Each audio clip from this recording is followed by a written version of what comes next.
ستەم و نادادگەریەکانی دەسەڵاتدارانی هەرێم بەشێک لە هاوڵاتیانی شاری قەڵازی لە 9 ئۆکتۆبەری ساڵی 2015 هێنا سەر شەقامەکان و لە ئەنجامی دروستبوونی گرژی و ئاڵۆزیەکانیشدا سێ هاوڵاتی لە بەردەم ناوچەی قەڵازی پارتی شەهید بوون و کەسوکارەکانیشیان سوورن لە سەر بە سزاگەیاندنی بکوژی ڕۆڵەکانیان. بەداخەوە ئەم کەیسە هیچ بەرەو پێشچوونێکی ئەوتۆی بەخۆوە نەبینەوە لە کاتێکدا گردە ڤیددیۆەکان پێمان دەڵێ خەڵکان ناسراون وازعان خەڵکی مەتی خەوناوچەیان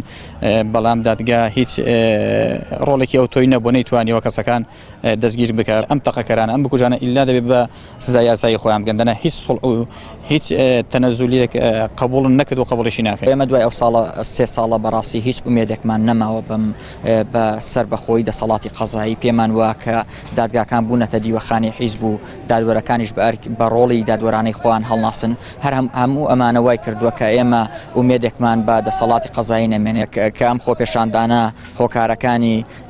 قۆڕەکردنی دەسەڵات بوو لەلایەن شەخص و بنەماڵەیەک کە ئێستاش ئێمە دەبینین دەسەڵات لەلایەن چەند شەخص و بنەماڵەیەکەوە قۆڕەکراوە هەروەها بێکاری بوو کە دەبینین ئێستاش خەڵک لە ژیانێکی خراپ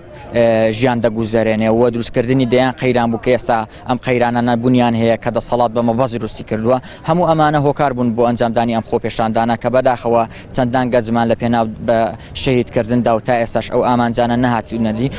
ساڵانە ڕێکخراوی 9 ئۆکتۆبەر لە چەند چالاکیەکی جیاوازدا یادی شەهیدانی 9 و 10 ئۆکتۆبەر دەکاتەوە و دەیانەوێت بەدەسەڵات بڵێن شەهیدان خوێنیاون نابێ و ڕۆژێک دێ ئیرادەی دادپەروەری بەسەر حەزی تاڵانچێتی دەسەڵاتداراندا سەردەکەوێ. مانجمان ئەوەیە بڵێن بەدەسەڵات بڵێن بە خەڵکی ناڕازیش بڵێن کە ئێمە هەرگیز یادی ئەو شەهیدانە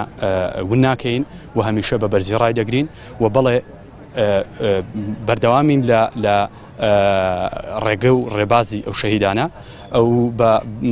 چونکە بەڕاستی ئەوان کۆمەڵێک ئامانجیان هەبووە گوتم ئامانجی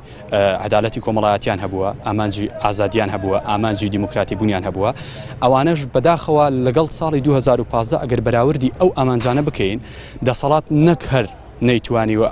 ئەو داواکاریانە و ئامانجانە کە گەل هەیەی وەڵامی داتەوە بەڵکو بە پێچەوانەوە عینادیانە زۆر بە عینادی بە شێوازێکی ئینکارانە کە لە 27 ساڵە هەروەک چۆن لە سەرەتای دەسەڵاتیەوە بۆ شێوازە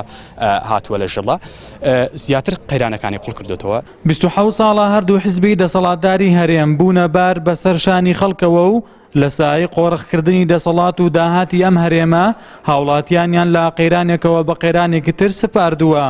لەگەڵ سەر هەڵدانی خۆپیشاندانی هاوڵاتیانیش بۆ داواکردنی مافە سەرەتاییەکانی ژیانیان